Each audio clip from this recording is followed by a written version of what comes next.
समय बिताते हैं और बम्बई आते हैं जब उनको काम मिलता है। तो दीपक इंद्रानी, और सही करना ही क्यों है कि बहुत सारी चीजें काल्पनिक हैं, तो ये जगह भी थोड़ा काल्पनिक रहे तो ज्यादा अच्छा है। सर बेगे हमसे आरजे चोखा बात कर रहे थे। हाँ सर हिन्ने नहीं मानी तो भैया जी रोल करे खातिर रउआ के कितना तैयारी करे पड़ल भैया जी बने खातिर? देखिए जितना रोल आदमी करला सब में 2 से 3 महीना ते जाला। जब भैया जी होत रहे तब हमरा के राइटर और डायरेक्टर बार बार ये लोग हमरा के शामिल करते रहे लोग अपना पूरा राइटिंग में, हमरा के सुनावत रहे लोग, हमारा राय लेते रहे लोग। तो वो तैयारी में ही बहुत सारा हमनी के हमरा और के जो सजेशन रहे, जना राय विचार रहे, सब लोग रखलस, वह तैयारी में हमार बहुत सारा तैयारी हो गई है। और जहां तक बात है जो कपड़े का और उसका इमेजिनेशन कि कुछ कपड़ा हो जो उधर से मिलता जुलता हो, हमारे गांव देहात में जैसे लोग पहनते हो, तो उसके लिए जो हरिपाल हैं जो कॉस्ट्यूम डिजाइनर हमारे, वो उन्होंने एक डिजाइन किया जो बहुत ही काबिल कॉस्ट्यूम डिजाइनर है, जो वहाँ के हमारे सारे देहात के कपड़ों से मिलता जुलता कपड़ा उसको इमेजिन किया, उसको पेपर पे ड्रॉ किया। और तो जो हमारी जो पूरी की पूरी प्रक्रिया होती है, चाहे वो राइटिंग का हो, चाहे वो कॉस्ट्यूम का हो, चाहे वो स्क्रिप्ट को लगातार पढ़ने का हो, फिर उसके कई सारे जो आयाम हैं उस पर काम करने का हो, तो समय लग जाता है हर चीज को वहां तक लेके आते आते।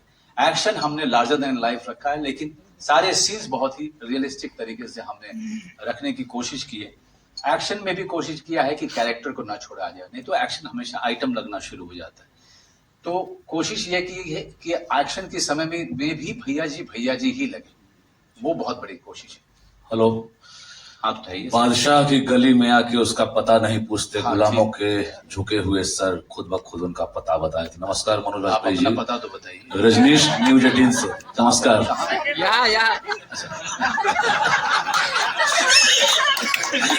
तो ये इस डायलॉग के साथ ही आप चाहें कि बिहारी दर्शकों को बड़ा तोहफा दे रहे हैं, इस फिल्म के लिए क्या तोहफा देंगे? शतक मारने जा रहे हैं। शतक अपने आप में एक बहुत बड़ी सफलता है जी। अच्छी मनोरंजक फिल्म, जिस तरह की फिल्मों ने मुझे बहुत ही जिसे कहें कि अभिभूत किया जब मैं बड़ा हो रहा था, जब मैं पढ़ाई लिखाई कर रहा था बेतिया शहर में, जब मैं फिल्में देखने जाता था तो शत्रुघ्न सिन्हा जी की फिल्में, विनोद खन्ना जी की फिल्में, अमिताभ बच्चन जी की फिल्में, उन फिल्मों को देखता था तो वहां से जो है दिमाग में ये बात आई कि मैं अभिनेता बनूंगा। तो इससे अच्छी क्या बात है कि उसी तरीके की मेन स्ट्रीम फिल्म जो हमारे लोगों की बात करती है, हमारे लोगों के इमोशन की बात करती है, रिश्ते की बात करती है, उसके साथ 100 फिल्म पूरी हो रही। तो ये एक मेरे लिए बहुत बड़ा क्षण है, जहां पर मैंने सोचा ही नहीं था कि मैं 10 फिल्म कर पाऊंगा वो इस कठिन इंडस्ट्री में। आज देखते देखते जो है इतने साल गुजरे और 100 फिल्म 100 प्रोजेक्ट के मुकाम तक पहुंचा मैं। ऊपर वाले का आशीर्वाद रहा, दर्शक गण का प्यार रहा, और सबसे जरूरी बात है कि मीडिया ने हमेशा मेरा साथ दिया। और आप ये मत समझना कि आप हैं इसलिए मैं कह रहा हूँ, क्योंकि मीडिया ने मेरा साथ कभी नहीं छोड़ा। चाहे मैंने जैसी भी कला फिल्में की, middle of the road cinema किया, बहुत कम मैंने मेन स्ट्रीम फिल्में की, उसके बावजूद मीडिया ने मुझे अपने सर आंखों पे बिठा के रखा। तो आप सबके कारण भी बहुत सारी चीजें मुमकिन हुई। सर, मैं मीडिया वेब सीरीज डायलॉग वाला आदमी ना ही मर्द मनोज सर हाथ मीडिया वेब सीरीज मनो सर, दिल्ली हो चुका, लखनऊ हो चुका, यूपी हो चुका, अब बिहार के बेटे बिहार में झंडा कब गाड़ रहे हैं? अरे बिहार में झंडा काहे खातिर गाड़े? जब बिहार आदमी आवला यहाँ पे मजा मस्ती करे, अपने दोस्त यार संगे मिले, झंडा फहरावे खातिर ना आवे नहीं जा। झंडा आप लोग फहराएंगे मेरा। हाँ, मेरे अंदर में उतनी औकात ही नहीं है कि मैं अपने जमीन पे आके मैं अपना झंडा फहराऊं। वो झंडा आप लोग बुलंद कीजिए। सर, आपने एक शब्द का चुनाव किया, ये कठिन इंडस्ट्री में कितनी कठिनाई होती है आपको? इंडस्ट्री सारे लोगों को बहुत कठिनाई होती है, सबको, क्योंकि अवसर उतने ही हैं और लोग ज्यादा होते हैं। और जब आप नए होते हैं, आप पे विश्वास करना किसी के लिए भी बहुत कठिन होता है। और जब आप एक किसान परिवार से आए हैं और थिएटर से आए हैं, तो जाहिर सी बात है आपके माथे पे तो लिखा नहीं हुआ है कि आप कितने काबिल हैं। तो अपने आप को साबित करते करते कई साल लग जाते हैं। तो ये कठिन जो है वो आज से नहीं है। अमित जी, शत्रु जी, उनके पहले से बड़ी इंडस्ट्री बड़ी कठिन रही है, खास करके वो लोग जो बाहर से आते हैं। तो मेरे लिए भी वैसा ही था, लेकिन मेरा थोड़ा लंबा हो गया। मेरे लिए लड़ाई बड़ी लंबी चली मेरी, और कई बहुत ही कम बार मैं ऊपर गया, लेकिन ज्यादा बार मैं नीचे रहा। लेकिन नीचे रहने के बावजूद भी मैं लगातार अच्छी फिल्मों से जुड़ने की कोशिश करता रहा। नए नए डायरेक्टर्स को खोजा, अपने लिए स्क्रिप्ट ढूंढी, अपने लिए वो प्रोजेक्ट ढूंढे जो मुझे मेरी एक्टर की क्रेडिबिलिटी को कहीं ना कहीं स्ट्रॉन्ग करते गए, उसको ताकतवर बनाते गए। सर, यहाँ TV9 भारतवर्ष से आलोक हूँ। राजनीतिक सवाल नहीं करने हैं ना, आचार संहिता लागल बाबू। बिल्कुल नहीं करूंगा सर, किसी दलगत सवाल नहीं करूंगा। लेकिन जिस तरह की आपका कैरेक्टर भैया जी का है, उसमें एक जगह डायलॉग है कि रॉबिन हुड वाली छवि आपकी बनाई गई है। तो क्या अब मनोज वाजपेयी पॉलिटिक्स में आएंगे? खैर कुछ हुए बात 26 साल से यह लोग पूछ जाता मैं बोल चुका हूं कि मेरा सपना है ही नहीं। देखिए, एक उसका कारण है, उसका बहुत बड़ा कारण है।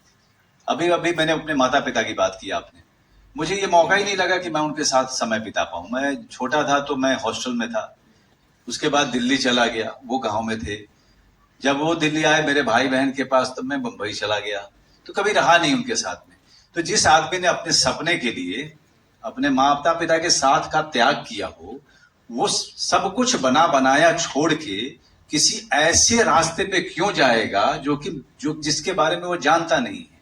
और अभी भगवान मुझे मौके दे रहा है और इतना सारा स्नेह आप लोगों से मिल रहा है, तो मैं इसको एंजॉय करूंगा। ये सबको, इस गली को छोड़ के मैं उधर चला जाऊं जहां जिसके बारे में पता नहीं, तो मुझसे बड़ा मूर्ख कोई नहीं होगा।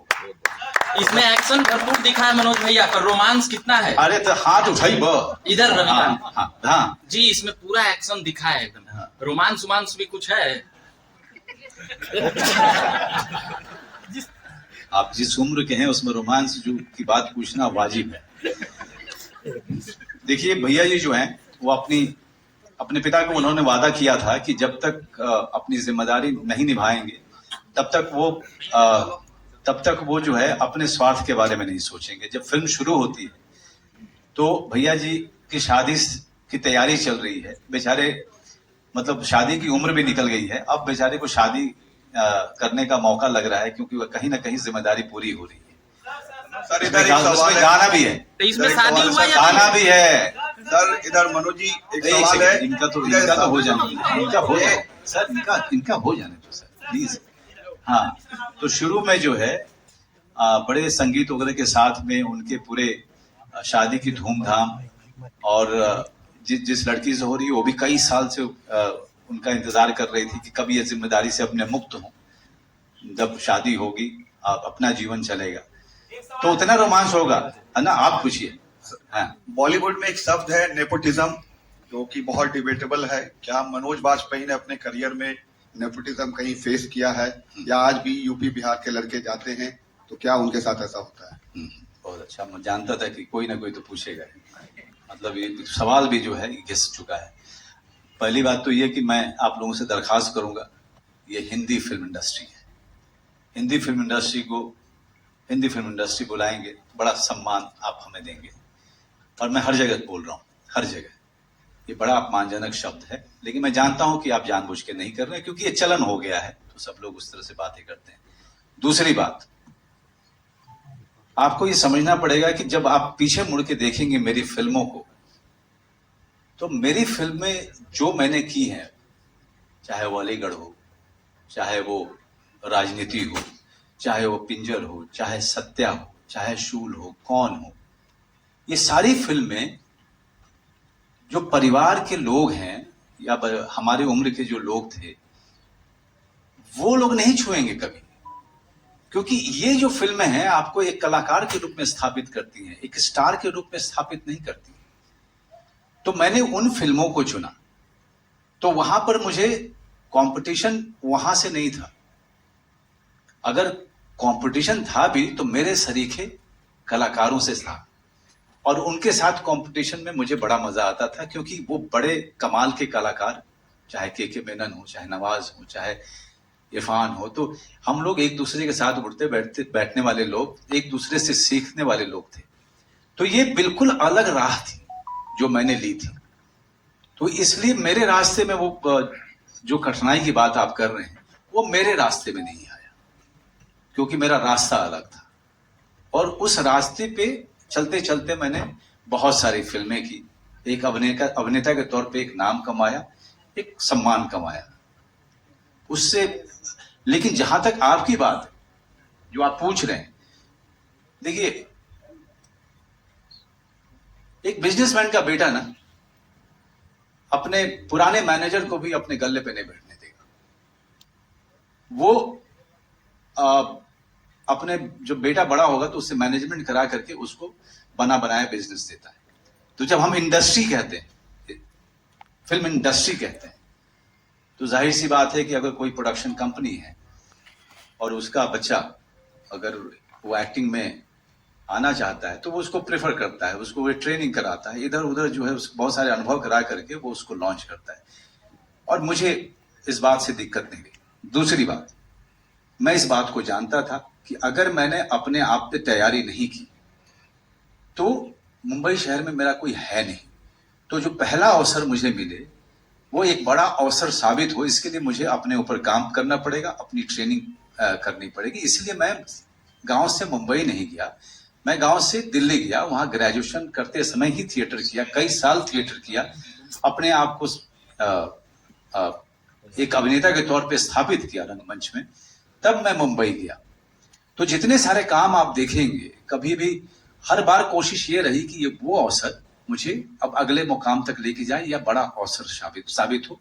और यही बात मैं जो बाहर से आने वाले हैं उनको मैं कहना चाहता हूं कि अब नेपोटिज्म की बात छोड़ दीजिए। जरूरी है कि आप अपने ऊपर इतना काम कीजिए कि जो भी अवसर आपको मिले, चाहे छोटे से छोटा हो, आप उसको बड़ा अवसर में तब्दील करें।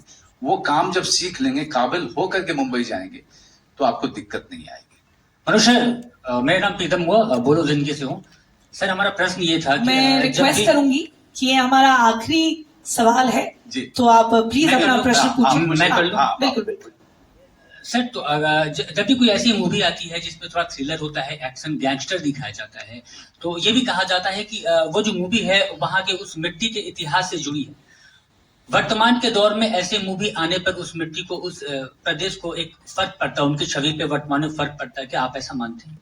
देखिए, छवि मैं अपनी जमीन की क्यों बिगाड़ूंगा? मैं एक कहानी कह रहा हूं, और वो कहानी उत्तर प्रदेश में भी हो सकती, वो कहानी मध्य प्रदेश में भी हम डाल सकते थे, हम कहीं भी डाल सकते थे। हमें ये चुनाव हमारा था, लेकिन हमें लगा कि यहां से इस तरह की मुख्य धारा की फिल्म बनी नहीं है उस मिट्टी से। तो उस मुख्य धारा की फिल्म को और उसकी कहानी को यहाँ के मिट्टी में डाला जाए और वहां की परंपराएं और रिश्ते उसको एक्सप्लोर किया जाए। भले ही ये मेन स्ट्रीम फिल्म है, भले ही इसमें बहुत सारा एक्शन है, लेकिन जो हमारे जो संस्कार हैं उसको हमने एक्सप्लोर करने की कोशिश की है, लोगों तक लेके जाने की कोशिश की है। फिल्म अच्छी है, फिल्म बहुत कमाल करेगी, तो वो जो रिश्ता है, वो जो सारे संबंध जो आप दर्शक देखेगा, मुंबई का, तमिलनाडु का या बाहर के जो दर्शक देखेंगे, उन तक ये भी तो पहुंचेगा कि यहाँ पे रिश्ते कैसे होते हैं, यहाँ पे सौतेली माँ और सौतेले बेटे के बीच में किस तरह का जो है सम्मान भी होता है और प्रेम भी होता है, एक विश्वास भी होता है। वो भी तो देखेंगे। वो भी देखेंगे कि दो सौतेले भाई सगे भाई के जैसे होते हैं या उससे बढ़ के होते हैं, ये भी तो देखेंगे। ये भी तो हमारी मिट्टी की बात है। तो और इसमें कोई गैंगस्टर नहीं है, भैया जी गैंगस्टर नहीं है। भैया जी अपने गांव और जिले के बड़े बूढ़ों का ख्याल भी रखते हैं और सारे लोग उनको बहुत प्रेम करते हैं, लेकिन उनके ऊपर मुसीबत आ जाए तो पूरे जिले के लोग उनके साथ हो लेते हैं। भैया जी वो भी एक आदर्श है अपने लोगों के लिए, उनके लिए लड़ते हैं, उनकी रक्षा करते हैं। तो ये भी बात तो सीखेंगे लोग। राजनीति पे कुछ पूछा जा सकता है मनोज भैया? नहीं, आचार संहिता मैं आपसे दोबारा निवेदन करूंगी कि ऐसे प्रश्नों से आप कृपया करके बचें। ऐसे प्रश्नों को इस मंच के माध्यम से आप ना पूछें। अच्छा, और मनोज सर एक ये हमारा आखिरी प्रश्न था सर। प्रश्न कर रहे हैं सर, कहानी कहीं ना कहीं आपसे ही शुरुआत हुई है। मैंने सुना था कहीं आप न्यूज़पेपर में कभी कुछ खड़े थे। हाँ, मैंने कुछ न्यूज़पेपर में थिएटर के समय पढ़ा था मैंने, लेकिन उसको मेरे डायरेक्टर राइटर ने बहुत सारा बदल भी दिया, तो अब ये कहानी मेरी रह भी नहीं गई। अब मैं जो कहानी मेरी थी अब उसमें कुछ और बनाऊंगा मैं। लेकिन हाँ, उसका जो नायक है वो 22-23 साल का है, इसलिए वो फिल्म भी अलग होगी। और सभी प्रिय मीडिया